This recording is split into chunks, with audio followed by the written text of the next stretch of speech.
Ladies and gentlemen, Chairman Jonodev Chaudhuri. Thank you for that, sir. XG, greetings or hello in my language, Skokie Creek language.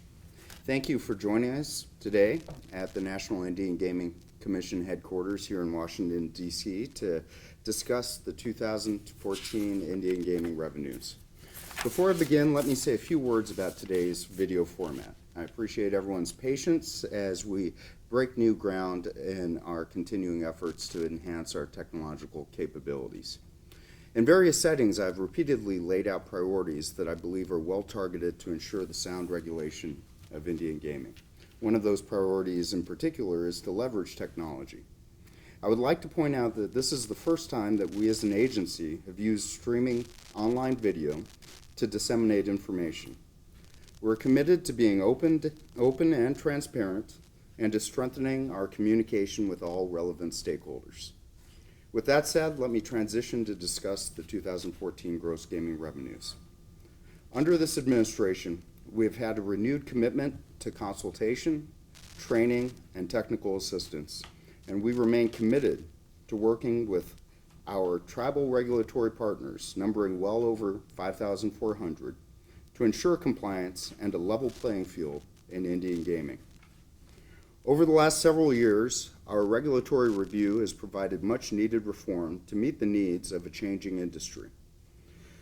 Also, those reforms help provide flexibility and consistency for tribes and tribal regulators. I believe that regulation has played a key role in the stability of the Indian gaming industry by providing consistency and predictability, a requirement for any financial market. So, on to the numbers. Indian gross gaming revenues were $28.5 billion in 2014, marking the fifth consecutive year of growth. Overall, the Indian gaming industry remains stable. Stability comes from solid operations, strong tribal management, and effective regulation. That regulation is performed by the three-tiered structure of regulators that IGRA provides. We're proud of our role at NIGC to support our regulatory partners, primarily tribal regulators who, under the law, serve as the primary frontline day-to-day regulators of Indian gaming. Sound regulation preserves public confidence, protects tribal assets, and promotes a safe and fair environment for all people who interact with the industry. Small and moderate gaming operations, those operations making less than $25 million a year, continue to support rural economic development and make up nearly 60% of the Indian gaming industry, accounting for 260 Indian gaming operations. Most tribal gaming operations are in rural parts of the United States, where jobs are greatly needed for both natives and non-natives alike. Commercial gaming, unlike commercial gaming, the heavily regulated tribal gaming industry is specifically targeted to support tribal governmental services for the benefit of Indian nations, as laid out in IGRA.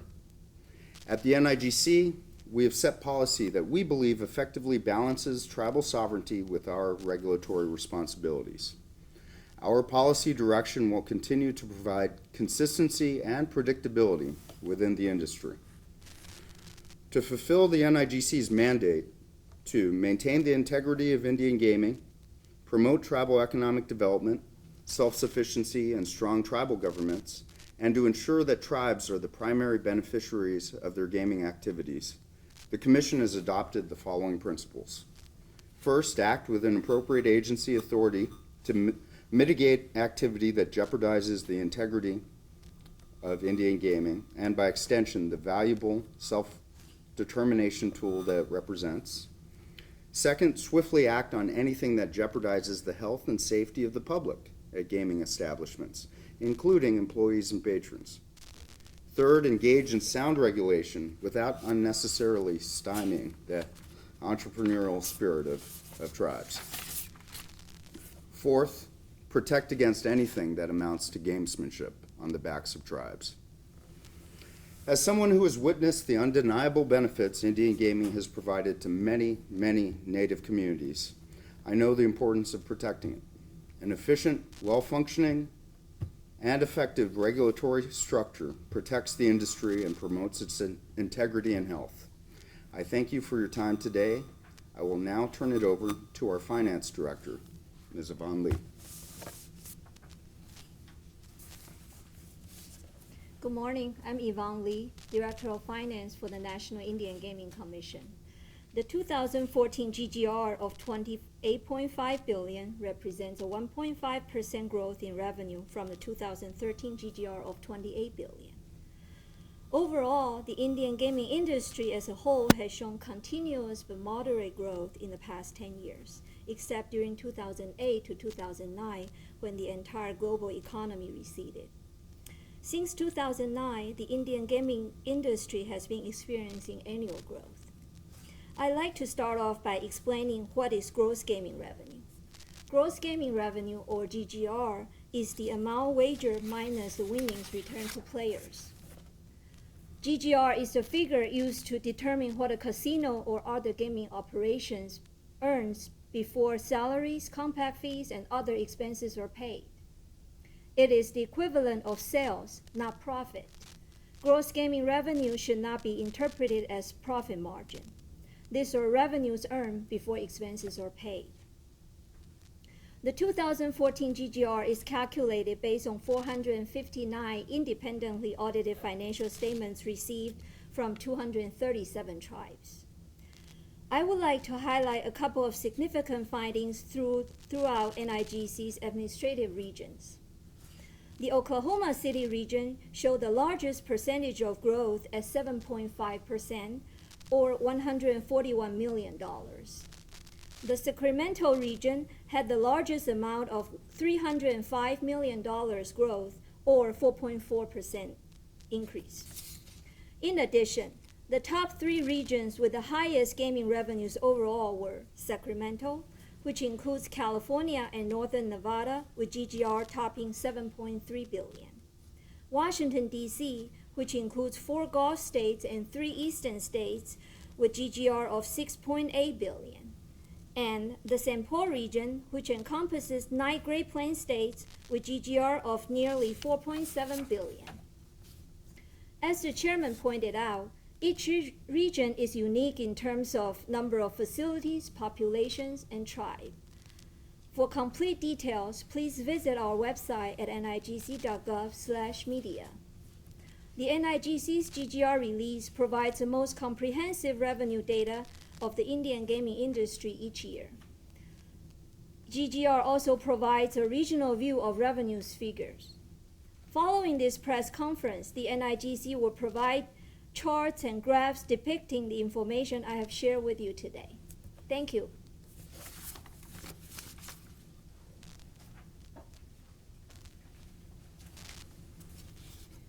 We will now open the floor for 10 minutes of questions. Again, for questions, please raise your hand until I acknowledge you.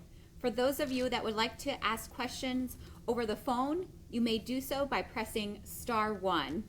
To withdraw your request, you may press *2.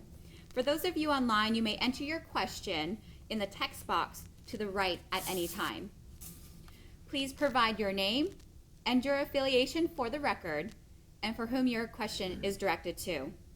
Again, in order to ensure that as many of you as possible have the opportunity to ask questions, please limit yourself to 1 question and 1 follow-up. And if time remains at the end of our 10 minutes, we will come back around for questions again. We will now take our first question. James Chaudhuri from Gambling Compliance. The chairman, I suppose. California and the Sacramento region and Oklahoma City regions clearly showed the most growth last year. Do you have any inclination as to why Indian gaming in those 2 areas of the country grew more than other regions? Thank you, James. Let me just first talk briefly about what our regions are. Our regions are administrative regions that were created some years ago at the NIGC largely to maximize the services that we provide. So they're not tied into any specific. The tribes in those regions don't necessarily have any specific relationships with each other outside of the fact that they're in our administrative regions. That said, at this point, we have raw numbers. The numbers are informed by a number of factors that include various market considerations and various other developments in those areas. So I think it would be speculative to go into the reasons for growth or decline in any one given region at this time. There are communities from those regions that may take interest in making the case as to why there may have been growth, but at this point we'll choose not to speculate. I do want to point out, though, overall the numbers do represent a 1.5% increase from the 2013 numbers, again adding to the idea of stable growth in the industry. So, thank you, James. I did have a follow-up. Do Sure. you have any sense of the relative growth of Class 2 gaming versus Class 3? I'm sorry? The relative growth of Class 2 gaming versus Class 3 gaming.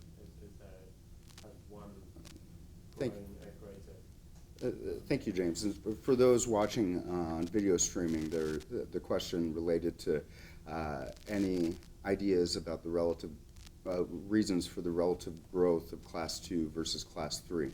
Well, we just are coming off of a major regulatory overhaul from a couple years ago, actually 3 years ago. I think we finished in 2012, in which we provided additional clarity to the industry regarding our regulations in regard to Class 2.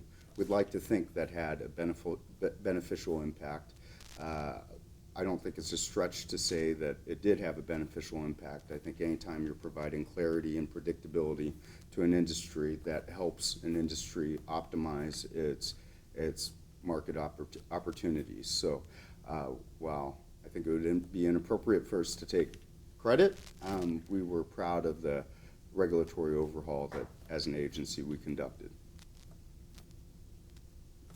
Andrew Ball, Indians.com. I would say, a majority of people in this room were at the congressional hearing yesterday, and there was a lot of talk about the GAO report released recently.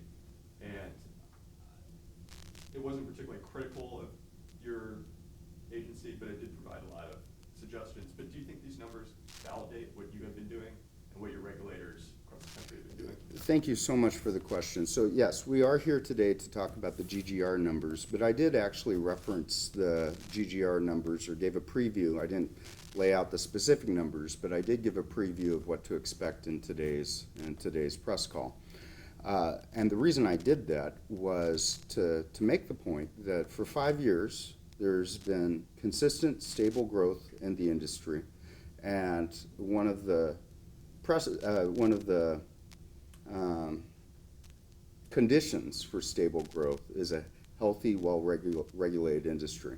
And to that I credit, obviously, the primary day-to-day regulators on the ground. But we at NIGC are proud of the part that we play in supporting our regulatory partners. So I did mention that yesterday at the hearing. I encourage anybody interested in the hearing to review the transcript.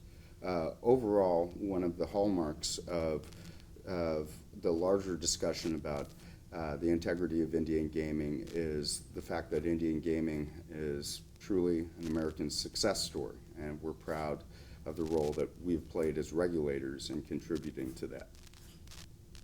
Thank you for the question.